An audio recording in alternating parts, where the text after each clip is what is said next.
Hey everyone! Today's 5-minute review will be on Mazey, Edding's Tilly in Technicolor.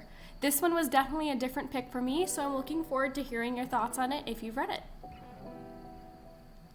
Tilly in Technicolor follows ADHD Tornado Tilly on her coming-of-age journey through an international internship with her sister's growing small business.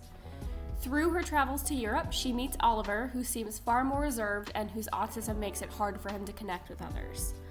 Oliver's passion for his perception of color and his photography has brought him on as the photographer for Tilly's sister's brand, and the two unexpectedly grow to enjoying their time together rather than resenting their differences. As Tilly learns about herself and starts to determine her future, her relationship with Oliver develops too, but the impending end of summer could change their relationship. I categorized this one as emotional, funny, and lighthearted, and so did a majority of other readers. This book went on my TBR shortly after I finished the audiobook version of The Plus One.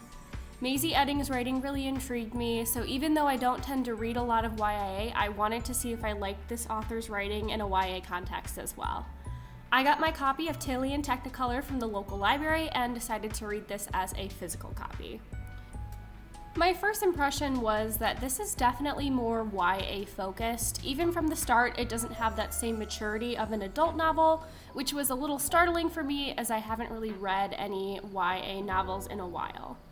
However, I really liked how Eddings immediately jumped in with Tilly's neurodivergence, and I soon noticed what Tilly and I both have in common with our ADHD, so I felt really well connected to the main character. I actually really liked the dual POV for this novel. Oliver's perception of the world was so interesting to me and really added to my understanding of the character. For me, this was a little bit of a fast-paced novel, especially in terms of the relationship, but I also find forced proximity isn't always my favorite trope.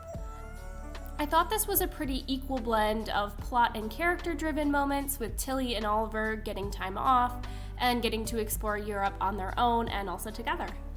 I thought the character development wasn't super strong for a coming-of-age novel, but I think the personal acceptance was a really strong theme throughout. The cast was diverse and lovable. Every character had their flaws, but had their moments where they were likable, even if they weren't initially well-loved.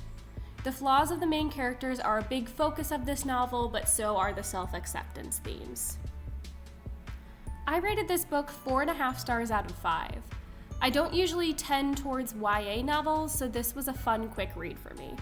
Personally, some of the ADHD depictions were a little much for me, and I felt that things just got a little bit repetitive there, as well as the slightly fast pacing for my taste. If you like forced proximity, travel, and adventure together, coming-of-age stories, or neurodivergent characters, this is a great pick for you. There is mention of spice, but it is strictly closed door as it is a YA novel, so this would definitely be more appropriate for a YA novel who can handle some cussing.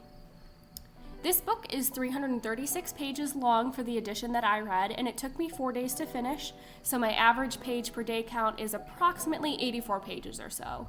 This was a little slower than average read for me, as I typically read about 100 pages a day or so.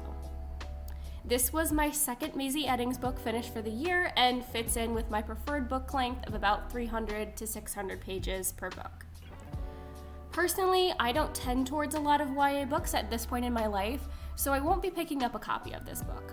I highly enjoyed reading this book, but there's a lot of other books out there that I'd prefer to have in my collection over this one. So, there is your 5-minute review on Tilly in Technicolor. Coming up soon, I will have some more ARC reads or advanced reader copies to review, so stay tuned for some more indie-focused author content. Be sure to follow me on Instagram and Threads at epla.nner, add me on Storygraph where I'm most active, or Goodreads if you prefer more monthly updates, and I hope your day is a little better and brighter from this time that you took to invest in something you enjoy. Thanks for watching.